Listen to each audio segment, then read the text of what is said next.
Hello everyone and welcome to the YouTube channel of Sri Rama Bharati Public School. This is Natasha here and today we will be discussing about the northern plains of India, the physiographic division that we live in, the northern plains of India.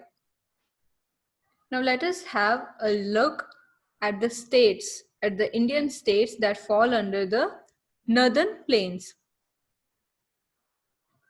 So northern plains is a belt that consists of Indian states like Punjab, Haryana, Delhi, Uttar Pradesh, Bihar, parts of Jharkhand, West Bengal, Assam, Meghalaya, and western part of Rajasthan. So these are the states that comprise the northern plains of India. Now you must be thinking, what led to the formation of northern plains? So northern plains were formed because of Himalayan rivers. Himalayan rivers played an important role in its formation. Now, which Himalayan rivers are we talking about? These are the Ganga, the Indus, and the Brahmaputra. These three Himalayan rivers, along with their tributaries, led to the formation of northern plains. Now you might be thinking again that how come these three rivers led to the formation of an entire plain? How is that possible? Well, that is because these rivers brought sediments with it. These three rivers bring sediments and deposit them at the foothills of Himalayas. These sediments are called alluvium. Now, another question that arises is, why do these rivers deposit the sediments at the foothills of Himalayas? That is because when a river flows down a mountain, it has enough power and enough capacity to carry the sediments with it. But as soon as it reaches the plains, because the plains have no slope, the river loses its power and its capacity to carry the sediments further. So what it does is it keeps on depositing the sediments, and this is what led to the formation of northern plains. For a river to carry the sediments further, slope is an important factor, and the slope is provided by the mountains. Correct? And due to this, a river has enough power and enough capacity to carry the sediments when it is flowing through mountains. But when it reaches the plain areas or the foothills, it loses that power and that capacity to carry the sediments further, and it starts depositing the sediments. This is what led to the formation of northern plains. Now, this belt of northern plains, it spreads over an area of about 7 lakh square kilometers, and it is about 2,400 kilometers long and 240 kilometer to 320 kilometer broad. And these northern plains are very densely populated. These plains are highly populated. Now, why is that so? Because the soil present here is very fertile, and that soil is the sediments that is brought down by the Himalayan rivers called alluvium.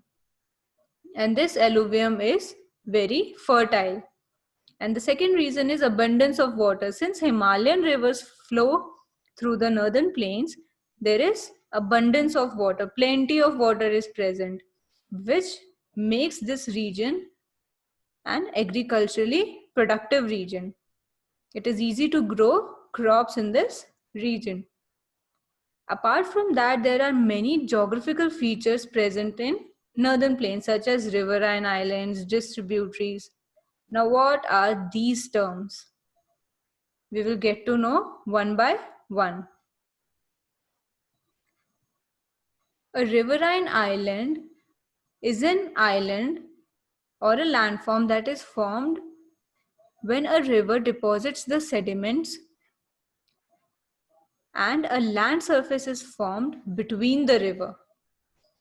When the river deposits the sediments, because it has no speed, because the velocity of the river has decreased, so it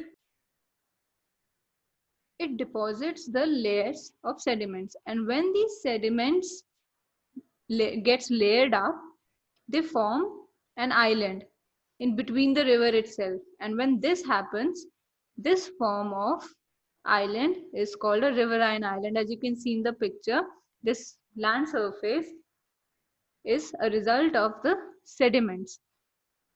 And this type of island is called a riverine island. One such example of riverine island is Majuli in Brahmaputra river, and it is the largest inhabited riverine island of the world. Inhabited means where people live. So this island is the largest inhabited riverine island of the world, and it is present in Brahmaputra river. This river is Brahmaputra river, and it is present in Assam. So next geographical feature is distributaries. When a river enters its lower course, the speed and the power of the river totally decreases, and it has almost no capacity to carry the sediments further. So it starts depositing the sediments, and when such sediments get layered up, they form islands, which we studied just now, called riverine islands.